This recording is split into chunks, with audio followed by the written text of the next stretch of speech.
tous et merci beaucoup d'être présents pour cette conférence sur le salon BI 5.0 de Mulhouse. Je vais d'abord remercier nos intervenants qui ont le plaisir d'être avec nous aujourd'hui pour nous parler aujourd'hui de l'eau intelligente, un levier d'efficacité et de résilience pour l'industrie. Cette conférence, elle est organisée par Mulhouse Alsace Agglomération et le pôle Aquanova.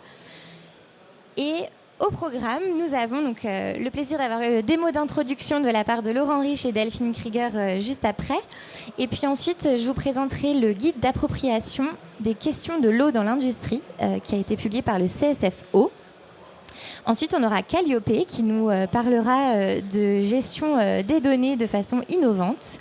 On aura des retours d'expérience industrielle avec l'implication du rôle de l'agence de l'eau dans des projets de sobriété industrielle et un petit retour d'expérience aussi complémentaire d'un projet qui s'appelle Zeus, qui est un projet européen avec l'entreprise Monin que le pôle Aquanova a accompagné, avant de conclure par un petit projet coup de cœur de l'Aquaton 2025 qui avait été élu par la M2A. Donc sans plus tarder, je laisse la parole aux mots d'introduction. Merci beaucoup. Pour faire très vite, parce qu'on a un tout petit peu de retard à cause de la conférence précédente. Donc, on va essayer de ne pas prendre trop de temps. Bonjour à tous et à toutes. Vous dire que ce type de conférence est important pour nous, puisque au niveau de l'agglomération, on essaye de marcher sur nos deux jambes. Il y a bien sûr les programmes de politique publique qui concernent le développement économique, qui sont importants, puisqu'on doit travailler aux côtés des entreprises pour les aider à développer leur secteur d'activité, les accompagner dans leur compétitivité sur tout un tas de sujets, et puis bien sûr derrière avec l'intérêt de la défense de l'emploi. Et puis on a un plan climat territorial qui nous pousse aussi à regarder quelles sont nos empreintes au travers de nos politiques publiques sur l'environnement. Et donc on essaye de faire en sorte que cette avancée sur les deux jambes, eh bien, nous puissions aussi la construire aussi avec les entreprises et entre autres avec les industries. Et c'est pour cela qu'en 2021, nous avons lancé un programme que nous avons appelé Blue Industrie Sud Alsace, qui nous permet de travailler à la fois sur les énergies nouvelles, les énergies alternatives, mais sur la gestion de l'eau, sur tout un tas d'éléments qui nous permettent de regarder comment on peut avoir des outils d'efficacité et de résilience, comme le dit le titre, pour l'industrie. La gestion de l'eau, elle est capitale, elle est au cœur de nos préoccupations. D'une part parce que, vous le savez, de façon générale, elle peut devenir de plus en plus une donnée rare et qu'aujourd'hui, il faut que nous puissions la préserver, voire savoir la réutiliser correctement comme on le fait pour d'autres biens. Et donc, je suis très content que dans ce salon, nous puissions avoir, entre autres avec le pôle Aquanova, que nous puissions avoir ce type de conférence pour nous interroger sur la question de la gestion de nos ressources, en l'occurrence l'eau, mais de façon plus générale, de pouvoir travailler sur cette dimension. Merci à tous et à toutes et je vous souhaite une bonne conférence. Merci beaucoup Laurent. Delphine Krieger, juste pour faire une petite introduction, pour se mettre dans le contexte. Déjà, le pôle est vraiment heureux de pouvoir contribuer à cette conférence sur le sujet de l'eau intelligente, un levier d'efficacité et de résilience, puisque c'est un sujet essentiel pour l'avenir de nos industries. Donc très rapidement, ce qu'il faut savoir, c'est qu'aujourd'hui, l'eau est bien plus qu'une simple ressource, c'est devenu un enjeu stratégique. Pour vous donner quelques exemples, aujourd'hui, l'industrie consomme à peu près 20% de l'eau douce dans le monde. Dans certains secteurs, jusqu'à 50% des coûts opérationnels sont liés directement au sujet de l'énergie et de l'eau. Donc c'est pour dire l'importance de cette ressource dans le cadre de nos industries. Pour le Haut-Rhin seulement, pour vous donner une idée, il faut savoir que chaque année, ce sont des données de 2023, ce sont 217 millions de mètres cubes d'eau qui sont consommés par les industriels. C'est pour vous donner un petit peu cette idée. Donc face à la raréfaction de la ressource et face aussi à la pression que peuvent avoir aujourd'hui certaines réglementations, pour nous, il est important de repenser les usages des industriels pour être capable de contribuer à leur performance économique, mais aussi à leur responsabilité environnementale. Au pôle Aquanova, nous croyons vraiment que la gestion intelligente de l'eau est une réponse concrète face à ces défis. Et donc, pour cela, il y a un certain nombre d'innovations sur lesquelles on accompagne à la fois les offreurs de solutions et les industriels. Et certaines de ces innovations peuvent permettre de réduire les consommations d'eau jusqu'à 30% et même permettre de diminuer des coûts de traitement d'eau jusqu'à 20%. Donc, on voit bien que ce sont des impacts immédiats qui peuvent être ressentis par les industriels. Tout cela pour être capable d'anticiper les pénuries. Donc pour nous, cette démarche, elle n'est pas simplement technologique, elle est aussi et surtout collaborative. C'est-à-dire ce sont véritablement des réseaux de partenaires qui travaillent ensemble. Et donc avec nos partenaires, notamment Mulhouse, Alsace Agglomération, et je vous remercie ainsi que vos services de travailler à nos côtés sur ces aspects-là, nous construisons un écosystème d'innovation et de durabilité pour être capable de porter des projets. Des projets comme le projet Sobrio qui va vous être présenté par la suite vont vous montrer comment cette dynamique peut être illustrée. Donc, encore une fois, avant de commencer, je souhaite remercier chaleureusement Mulhouse Alsace Agglomération, ainsi que vous qui êtes ici aujourd'hui, et pour votre engagement également dans l'innovation et le soutien à l'industrie. Donc, je vous souhaite une agréable conférence et on est, nous, persuadés que cet ensemble d'informations permettra de contribuer à l'industrie du futur. Merci beaucoup. Merci beaucoup pour cette introduction. Alors, je vous propose de passer à une introduction concernant le CSFO avec un guide d'appropriation des questions de l'eau dans l'industrie qui a été publié en avril 2024 par le comité stratégique de la filière de l'eau, le CSFO, avec 4 catégories de questions qui ont été éditées pour permettre aux industriels de se poser les bonnes questions sur la gestion de l'eau dans leur entreprise. La première, c'est quel est l'usage et quelle est la disponibilité de l'eau que je vais utiliser au niveau de mon entreprise. On va aller récupérer quelles sont les sources de cette eau qu'on utilise et les impacts de façon locale de cette utilisation d'eau. On va avoir une question sur la gestion des risques et surtout la réglementation à laquelle qui s'applique au niveau des industriels. Une question sur les rejets et l'efficacité environnementale, donc l'impact du rejet après le process industriel. Et puis la question des coûts et de l'efficacité. Alors cette première question sur les usages et la disponibilité de l'eau, elle vous amène, vous, industriels, peut-être dans la salle, à réfléchir à est-ce que vous savez à quoi sert l'eau dans votre entreprise de façon concrète? Est-ce que vous savez quelle est votre part de prélèvement et quelle est votre consommation d'eau, tout simplement? Est-ce que vous savez d'où viennent ces prélèvements? Et au niveau de leur volume, est-ce que vous savez très facilement suivre au niveau de votre process quel est le chemin que l'eau fait au niveau de votre entreprise? Et savoir aussi si votre eau, elle est toujours disponible en bonne quantité et en bonne qualité, de façon constante et pour longtemps. Ça, c'est la première liste de questions qu'on doit se poser quand on est un industriel et qu'on se pose des questions sur la gestion de l'eau. La deuxième question, c'est la gestion des risques et les réglementations. C'est comment on fait concrètement si on est exposé à un risque? Est-ce qu'on sait déjà le gérer? Est-ce qu'on l'a anticipé? Et quelle serait sa conséquence au niveau du process industriel si jamais on avait un souci de qualité ou de quantité?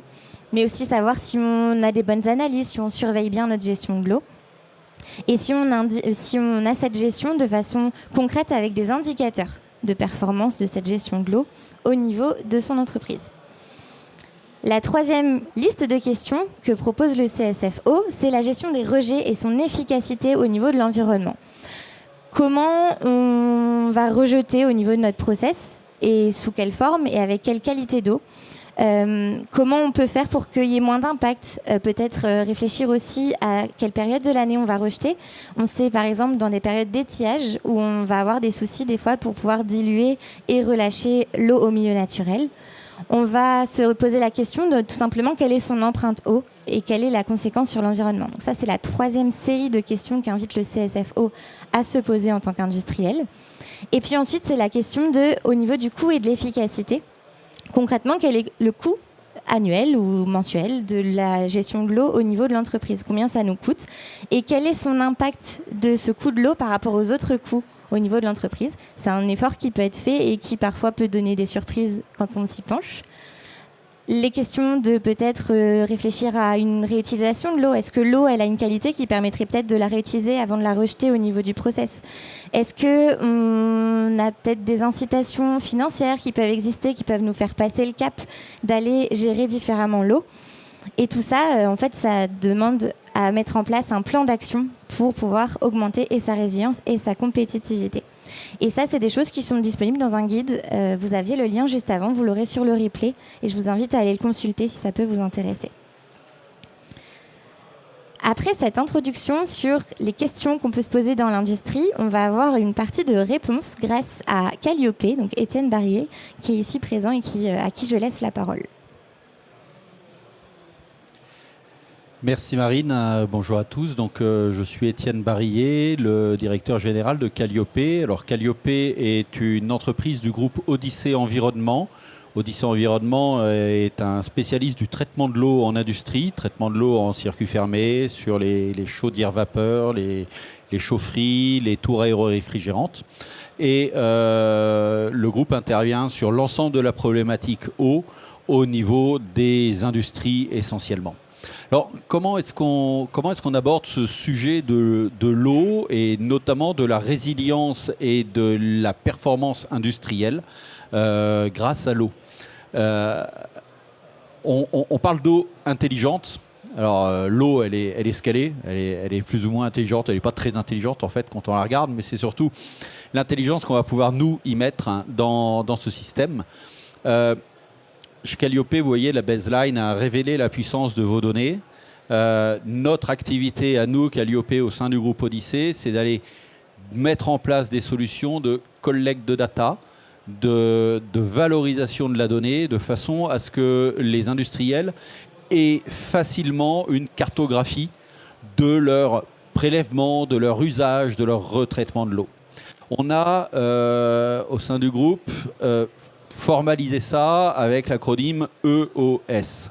E pour évaluer, O pour optimiser et S pour surveiller. Alors comment ça se passe?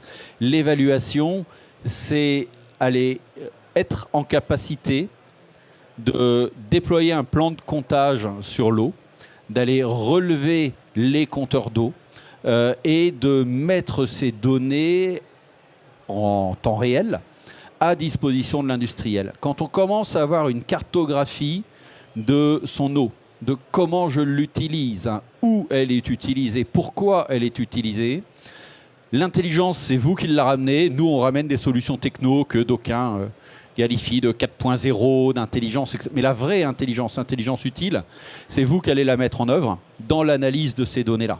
Ça, c'est votre travail, c'est votre job d'industriel, c'est vous qui connaissez vos process, c'est vous qui connaissez vos installations. Nous, on vous aide, en fait, en vous apportant de la donnée fiable. Alors, la donnée fiable, cette partie évaluation, elle n'est pas si triviale que ça. Pourquoi? Parce que dans les usines, les réseaux d'eau sont ce qu'ils sont. Ils n'ont pas forcément évolué avec l'évolution du site industriel. Quand il y a de l'eau, on en prend. Parfois, c'est rebouclé, c'est pas rebouclé. Il y a des compteurs, il n'y a pas de compteurs. Enfin, c'est tout sauf trivial d'aller mesurer et de relever. Alors, il y a des solutions aujourd'hui, techno, qui vont nécessiter de l'investissement. Mais il y a des solutions qui vont permettre de faire cette partie évaluation. On reparlera tout à l'heure, et notamment Christophe en parlera sur l'activité, enfin sur le support financier qu'il y a pour les entreprises pour pouvoir faire face à ce coût. Mais néanmoins, les solutions restent relativement accessibles. Alors elles restent d'autant plus accessibles que quand on réfléchit bien, non pas à ce que me coûte l'eau, mais à ce que me coûte l'absence d'eau, on se rend compte qu'il y a un vrai risque et que finalement le jeu en vaut largement la chandelle. On travaille nous avec un industriel local qui fabrique des pelleteuses qui nous a dit pas d'eau, pas de pelleteuse. Alors ça peut paraître surprenant quand l'usine, son métier c'est de faire de la mécano-soudure essentiellement et puis de monter des pièces mécaniques. Mais s'il n'y a pas d'eau, il n'y a pas une pelleteuse qui sort parce qu'il y a des étapes de lavage tout simplement. Et le jour où la préf, elle vous dit il n'y a pas de prélèvement autorisé, ben il n'y a pas de prélèvement autorisé. Et l'usine, elle ferme. Donc là, il faut être en capacité d'avoir démontré, d'avoir mis en œuvre des optimisations. C'est le deuxième point du haut, mais avant d'optimiser, il a donc fallu évaluer. L'optimisation, c'est une affaire de spécialistes et de multispécialistes. Nous, au sein du groupe Odyssée, on sait très bien optimiser l'eau sur la partie chaudière vapeur, sur la partie tour aéro-réfrigérante. On sait venir avec nos partenaires sur les steppes, par exemple, sur de la récupération d'eau de pluie. Mais j'ai un conseil à vous donner, c'est prenez le temps de prendre la bonne décision. Ne foncez pas tête baissée dans des solutions qui peuvent paraître sympathiques. On parle beaucoup, et à juste titre, de reuse, de réutilisation de l'eau de process. Deux choses. Un, il faut avoir une utilité pour cette eau. C'est bien beau de faire du reuse, mais si vous n'en avez pas d'utilité. Et deux, il faut que cette utilisation de l'eau soit légale. Et parfois, on a encore des blocages législatifs qui vont nous empêcher de faire du reuse. Et je vais en mettre un troisième. C'est quand on fait du reuse, on peut avoir un double effet qui se coule, qui se met en place, qui peut être la concentration des polluants dans vos effluents qui viennent mettre le caillon sur la station d'épuration d'eau derrière. Nous, on a le cas d'un client qui, l'exploitant de la station d'épuration lui dit « J'aime beaucoup tes effluents parce qu'ils sont très, très, très dilués et tes copains d'à côté, eux, nous envoient beaucoup de choses concentrées. » Donc, c'est très paradoxal parce que cette entreprise, elle doit aussi réduire sa consommation d'eau. Par contre, on voit l'effet domino qui fait que ça peut mettre en difficulté la station d'épuration. Donc c'est un système sur l'eau, c'est un système qui a été construit sur un principe d'abondance où on ne se posait pas la question. Ici en Alsace encore moins parce qu'on entend encore on est sur la plus grande réserve d'eau d'Europe, etc. C'est vrai, sauf qu'on ne peut pas tout pomper dans la réserve d'eau parce que sinon on la désamorce, donc c'est pas si vrai que ça en fait. Donc attention aux solutions. Il y a évidemment le reuse est intéressant dans certains cas, mais posez-vous vraiment la question et faites-vous entourer de gens dont le métier c'est pas d'aller vous vendre la solution. Vous savez, je parle en connaissance de cause, un vendeur est un vendeur, d'accord ? Donc pour le vendeur, son job c'est de vous montrer que sa solution est bien. C'est pas de vous apporter une solution agnostique. Donc là-dessus, faites confiance aussi aux externes, à l'agence de l'eau, à des bureaux d'études, à des gens qui sont réellement indépendants et qui vont pouvoir vous apporter des solutions. Alors je suis désolé s'il y a des gens qui vendent du reuse ici, j'ai rien contre le reuse, c'est encore une fois une solution très intéressante, mais qu'on ne peut pas claquer comme ça s'est fait sur l'énergie avec de la récupération de chaleur fatale. Il y a un moment c'était la mode et on chauffait le derrière des cigognes avec de la chaleur fatale. Par contre on touchait les C2E pour faire de la chaleur fatale inutile. Donc attention à ces choses-là. Faites-le avec intelligence, faites-le avec pertinence. Le troisième point dans l'EOS, c'est la surveillance. C'est quelque chose qui est souvent oublié. Alors c'est paradoxal, c'est-à-dire qu'on l'oublie sur l'eau, on l'oublie aussi sur l'énergie. L'eau et l'énergie sont très liées, il y a une grande partie de l'eau qui est chauffée, donc en fait quand on jette de l'eau chaude, on jette du gaz. Donc on oublie parfois de surveiller. Alors c'est surprenant, on va l'oublier ici, on l'oublie beaucoup moins quand on regarde ses équipes de production et ses lignes de prod. Il n'y a personne qui fait une amélioration dans sa ligne de production et qui se dit super, l'amélioration elle est là, je n'ai pas besoin d'aller vérifier que mon TRS est toujours bon, que ma productivité est bonne. Ça, on a bien compris qu'il fallait le surveiller, sinon il y a des dérives. En fait, c'est exactement la même chose sur l'eau, exactement la même chose sur l'énergie, qui sont deux choses très très liées. Si vous ne surveillez pas derrière, vous pouvez être tranquille qu'il va y avoir des dérives et que vous n'allez pas les voir. Donc le message qu'on fait passer au niveau de Calliope, au niveau du groupe Odyssée, c'est vraiment quand vous rentrez dans ces démarches, EOS, vous évaluez, vous optimisez et vous surveillez. Tous les gens qui sont dans la performance Indus, ça s'appelle du PDCA en industrie, etc. Mais encore une fois, parfois on a tendance à l'oublier. Les solutions existent, les financements existent, donc allez dans ces démarches-là. Voilà sur le retour d'expérience que je peux apporter en essayant d'être un petit peu concis et assez direct.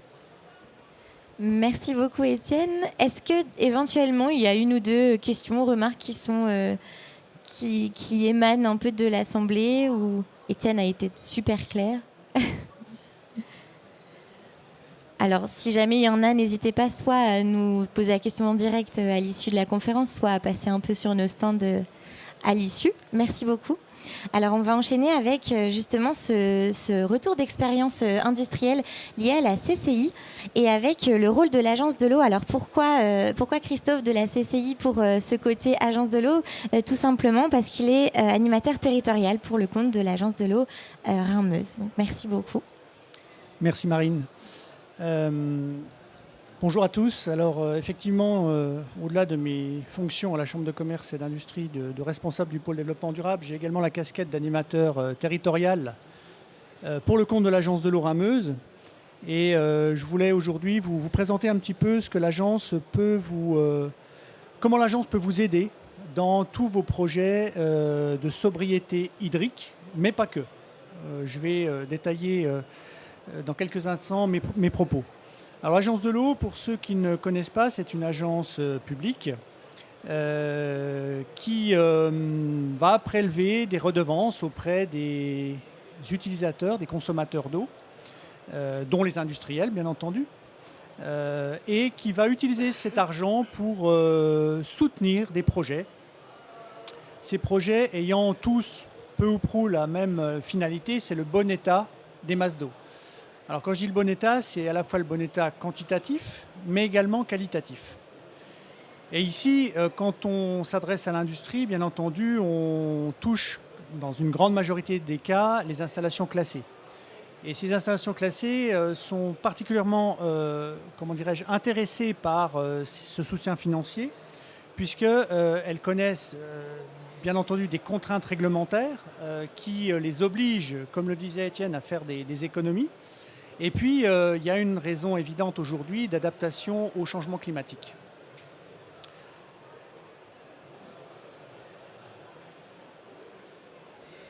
Ouais, c'est celui-là, ok. Alors,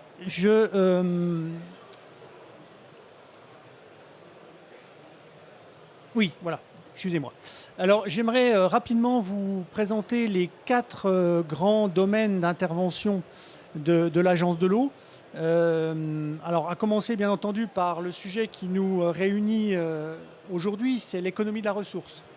L'agence, effectivement, peut vous soutenir dans tous les programmes de reuse. Étienne en a parlé, donc de réutilisation d'eau de process, ou réut en français. Ça dépend comment on se positionne, voilà. Mais également vous aider dans tout ce qui touche à l'utilisation d'eau dite non conventionnelle pour alimenter des process. Je pense tout particulièrement à l'eau de pluie, qui est une eau qui coûte rien finalement, puisqu'elle tombe du ciel. Et également, pour finir, tout ce qui concerne les équipements et matériels sobres en eau. J'ai évoqué tout à l'heure la gamme d'intervention de l'agence. J'aimerais parler également de tout ce qui est lutte et prévention des pollutions toxiques. L'agence peut vous aider également dans la mise en place de technologies propres et dans tout ce qui touche à la sécurisation de vos stockages de produits liquides dangereux, y compris, je dirais, tout ce qui est bassin de rétention, de confinement des eaux d'extinction d'incendie, qui, par ailleurs, sont souvent des obligations réglementaires dans vos arrêtés préfectoraux. La gestion intégrée des eaux pluviales est un sujet qui est de plus en plus prégnant également au niveau de l'agence. Et on peut ici vous aider dans le déraccordement de vos eaux pluviales de toiture avec infiltration ou stockage si vous pouvez dans vos process, dans vos activités, réutiliser cette eau de pluie après l'avoir stockée dans des cuves aériennes ou des cuves enterrées. Et puis, dernier volet peut-être un peu moins connu des interventions de l'Agence de l'eau, ça concerne tous les aménagements durables. C'est-à-dire qu'on peut vous aider dans des projets de végétalisation, de déperméabilisation des sols et de végétalisation, et de travaux de maintien de la biodiversité sur des sites industriels. Alors, quelques exemples de dossiers que j'ai pu traiter ces derniers temps, ces dernières années. Donc, ce sont trois exemples parmi, je dirais, des dizaines et des dizaines de dossiers. Le premier, c'est un site industriel qui possède un circuit de refroidissement en mode ouvert. Donc ça, c'est un principe qui est assez ancien, qui disparaît petit à petit, puisque l'objectif, ou tout le moins le principe de ce circuit en mode ouvert, c'est de prélever, de refroidir et de rejeter. Donc aujourd'hui, on bascule très souvent vers des modes en circuit, des modes fermés, et ici, en l'occurrence, par l'installation d'un groupe froid. Donc on est passé d'une consommation d'eau de 54 000 m3 an à quasiment rien. Voilà. Donc bien entendu, cette économie de la ressource, c'est quelque chose qui intéresse l'Agence de l'eau au premier chef. Et donc, c'est un projet qui a été aidé, soutenu financièrement. Deuxième et troisième exemple, un site carrier qui possède une unité de nettoyage de gravats par voie humide. Eh bien, le dirigeant a installé des cuves de récupération d'eau de pluie et de ruissellement pour alimenter ensuite cette unité de nettoyage, et il a complété l'investissement par une unité de recyclage des eaux de nettoyage, ce qui lui permet effectivement de travailler en circuit fermé et de ne faire que des appoints à partir de ces cuves de stockage.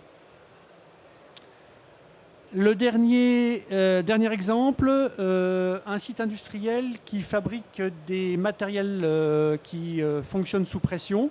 Donc, en l'occurrence, ce sont des étuves, et qui doit, avant de livrer la commande au client, faire un épreuvage pour vérifier l'étanchéité, je dirais, des matériels. Et cette étanchéité, cet épreuvage se fait avec de l'eau sous pression. Et donc, plutôt que d'utiliser de l'eau du réseau, qui est de l'eau potable, eh bien, il avait tout intérêt à également installer une cuve de récupération d'eau de pluie et d'alimenter son process de contrôle par cette eau non conventionnelle. Voilà, je n'ai pas d'autres exemples à vous présenter cet après-midi, mais je pense que ça résume déjà pas mal ce qui est possible de faire. Je vous ai également, j'ai quelques exemplaires du 12e programme de l'Agence de l'eau, puisque l'agence fonctionne sur des programmes qui sont dits pluriannuels. Et ici, nous sommes sur le 12e programme.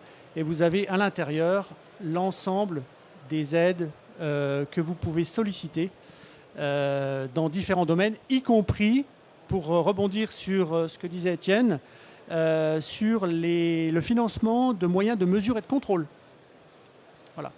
On parlait de compteurs, on parlait de tout ce qui peut être mis en place pour mesurer les volumes ou la qualité de l'eau. Tout ça, ça peut être financé. Voilà. Je vous remercie. Merci beaucoup. Alors, toujours la même question qu'à l'issue de la précédente intervention. Est-ce qu'éventuellement, les propos ont sollicité un petit peu des questions, des interrogations de votre part, ou pas forcément? Oui, alors monsieur, je vais vous passer un micro. Hop. Merci. Cyril Thierry, directeur de Vogeco. C'est une question pour Monsieur Burnet sur les aides de l'Agence de l'eau. On a ici des offreurs de solutions qui proposent des solutions IA qui se mettent derrière les capteurs pour mesurer les consommations, mesurer les flux et optimiser l'utilisation de l'eau. Est-ce que ça rentre aussi dans les financements qu'offre l'Agence de l'eau? Parce que c'est relativement récent. Oui, merci Cyril, tu peux me tutoyer. Oui, bien entendu. En fait, l'Agence de l'eau ne va pas financer un équipement, mais elle va financer un gain environnemental. Donc, dès l'instant où on a un gain environnemental qui est acquis par la mise en place d'une technologie, d'un équipement, de moyens de mesure, etc., ça sera finançable. Donc oui. Après, il faut pouvoir prouver le gain environnemental. Merci beaucoup. Alors, je vous propose juste d'avoir un complément à ces interventions en présentiel grâce à un autre retour d'expérience que je vais vous présenter en introduction. C'est un projet européen qui s'appelle Zeus, qui a été mené par l'entreprise Monin avec l'accompagnement du pôle Aquanova, qui accompagne au montage de projets, à la recherche de financement et évidemment au lancement du projet, ainsi qu'à sa vulgarisation, sa communication à l'issue. Donc, c'est l'objet de la vidéo que vous allez voir de 2 petites minutes. Ce projet européen, il avait pour but de recycler de l'eau dans un process d'industrie alimentaire. Vous connaissez sûrement l'entreprise Monin qui fait les sirops. Et son objectif, c'était d'avoir un zéro rejet liquide grâce à une séparation de 3 flux en vue de leur valorisation. Donc, c'est un projet qui s'est étendue de 2021 à 2025. Et ils nous ont fait une petite vidéo pour nous expliquer ça. Donc je vous propose de la visionner tout de suite.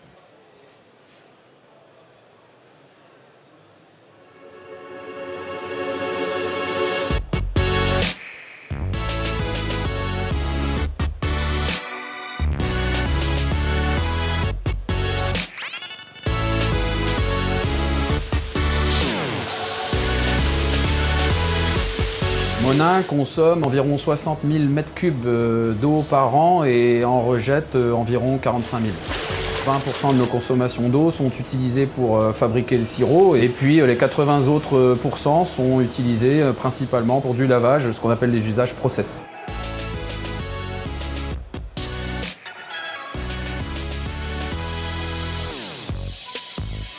Donc aujourd'hui, directement sortis d'usine, nos effluents sont rejetés au réseau d'assainissement public. Demain, on va drainer ces effluents vers une future installation de traitement d'eau qui renverra une eau purifiée vers l'usine. Il y a un double enjeu. Le premier, ça va être de recycler des eaux pour les valoriser sur l'usine. Et le second enjeu, ça va être concentrer les rejets, donc les pollutions, et de valoriser ces charges organiques sur de la méthanisation. L'objectif, c'est d'aboutir à un zéro rejet liquide en industrie agroalimentaire, ce qui sera une première en France. Industrie et protection de l'environnement sont compatibles, mais ça demande des gros travaux de recherche, de tests.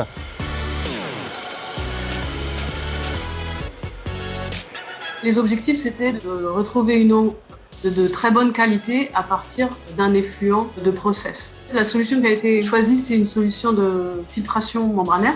Pour pouvoir avoir une eau exigeante en qualité, avec toutes les contraintes sanitaires, les contraintes de traçabilité. Actuellement, il n'y a aucune usine de l'agroalimentaire qui a fait le pas de vouloir recycler de l'eau en vue de la réutiliser dans son process. Alors ça, c'est l'installation miniature de l'usine de traitement d'eau de demain. On fait à petite échelle ce qu'on fera demain sur le démonstrateur industriel. La RSE, la régénération n'est pas simplement un coût, ce sont des projets qui sont économiquement viables et même très intéressants pour l'entreprise. C'est un projet extrêmement ambitieux qui est porté par un chef d'entreprise qui est visionnaire et qui a souhaité engager son entreprise dans quelque chose qui n'est pas encore une obligation. On aide des entreprises qui, à la base, n'ont pas ce principe-là de valorisation. Et si chaque entreprise et chaque industriel pouvait remettre à niveau leur manière de revaloriser leurs rejets, ça changerait pas mal de choses. Aujourd'hui, l'intégralité de la consommation d'eau passe par ces adoucisseurs. Demain, on espère 68% d'économie d'eau en réutilisant l'eau recyclée. Le rôle de l'OIO, c'est que ce projet soit duplicable en France et à l'international pour les industries agroalimentaires. On participe vraiment à une régénération de nos écosystèmes.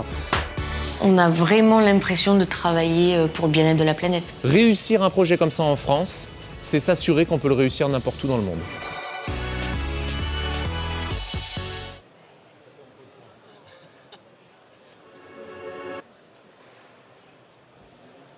Alors voilà pour la conclusion, en tout cas sur cette liste de retours d'expérience. On a aujourd'hui la vision grâce à ces retours d'expérience d'un enjeu de la gestion de l'eau au niveau des industries, et on voit qu'il y a certains industriels qui s'emparent de ces questions, et on sera ravis de les accompagner, en tout cas au niveau du pôle Aquanova, si vous le souhaitez. Avant de passer à cette conclusion par rapport à l'innovation et à l'Aquathon, qui est un marathon d'innovation avec lequel on a travaillé avec la M2A, je voulais vous poser la question si vous en avez encore à nous poser, à nous, nos intervenants, ou pas, éventuellement dans l'Assemblée. Et si ce n'est pas le cas, n'hésitez pas à venir nous voir. On a donc, comme le disaient nos intervenants, un certain nombre de choses à vous donner et puis des échanges à avoir avec vous directement sur nos stands si vous le souhaitez. Je vais passer juste la parole à Delphine pour la conclusion sur l'Aquathon. Merci Marine. On va juste vous parler rapidement d'une initiative ou du moins d'une démarche qui est portée par le pôle Aquanova qui rentre complètement dans notre cœur de mission, c'est-à-dire stimuler l'innovation. Et pour stimuler l'innovation, il y a un certain nombre de démarches. Nous avons choisi celle d'un hackathon. Hackathon qui littéralement veut dire un marathon de l'innovation où on met un certain nombre d'acteurs de manière pluridisciplinaire, dans des conditions contraintes, pour trouver des solutions concrètes à des problématiques identifiées. Donc nous, l'idée ici, c'est de créer une communauté qui est dédiée à l'eau et qui pourront répondre grâce à ces innovations, à ces problématiques, mais surtout faire en sorte que parce qu'on va mettre autour de la même table, dans la même salle, des étudiants en ingénierie, des étudiants en design, en développement logiciel, en marketing, des entreprises, des PME qui, elles, ont des problématiques, des grands groupes qui doivent développer leur croissance grâce à de l'innovation, des centres de recherche qui présentent le savoir-faire et l'expertise française. En réunissant l'ensemble de ces acteurs sur 48 heures, on leur demande de mettre en place ou de proposer des solutions qui aboutissent à des POC, enfin à des prototypes. Voilà. Au bout de 48 heures, l'idée c'est d'avoir un prototype et donc les lauréats en général ont des solutions qui ont un fort potentiel à être incubées par la suite et éventuellement même, puisque c'est notre objectif, devenir un jour une start-up, une petite structure qui pourront venir servir les besoins sur la problématique identifiée. Donc ça s'appelle l'Aquaton, c'est porté par le pôle Aquanova avec un soutien important de la région Grand Est qui nous soutient, mais aussi d'autres collectivités. Et cette année, effectivement, on a eu la chance d'avoir la M2A à nos côtés qui a élu son coup de cœur, donc un projet qui a été lauréat à l'issue des 48 heures qui ont eu lieu du 7 au 9 novembre dernier. Merci beaucoup. Alors, pour vous parler en très très peu de temps, mais juste du projet élu coup de cœur par la M2A, puisque Nathalie était avec nous sur ce week-end et a eu un coup de cœur pour Sobrio. Alors, Sobrio, c'est une solution qui permet d'éviter le gaspillage de l'eau quand on attend l'eau chaude chez nous. Donc, ça nous concerne tous. Quand on va prendre sa douche, on attend un certain temps pour nous permettre d'avoir de l'eau chaude. Et lui, il a développé un projet et il est venu continuer de travailler dessus lors de l'Aquaton avec le lancement d'un petit boîtier qui permet d'être ajouté à nos systèmes de douche et de chauffer de façon instantanée les premiers litres d'eau que nous avons au niveau de la douche et qui permet, comme un interrupteur, en fait, de ne pas avoir à attendre de l'eau chaude. Donc c'était le coup de cœur de la M2A et on est ravis de pouvoir vous le présenter. Et on pourra vous présenter évidemment son avancée puisqu'on va continuer de le suivre en tant que lauréat de cet Aquaton. Et donc pour conclure, merci beaucoup à tous pour votre participation à cette conférence. On est toujours à votre disposition et ravis de pouvoir échanger avec vous à l'issue. Et puis on vous invite à nous retrouver. Donc pour le pôle Aquanova, c'est au stand J07 et pour la M2A, c'est le stand H12. Et merci beaucoup à nos intervenants Étienne et Christophe. Et bon salon à tous.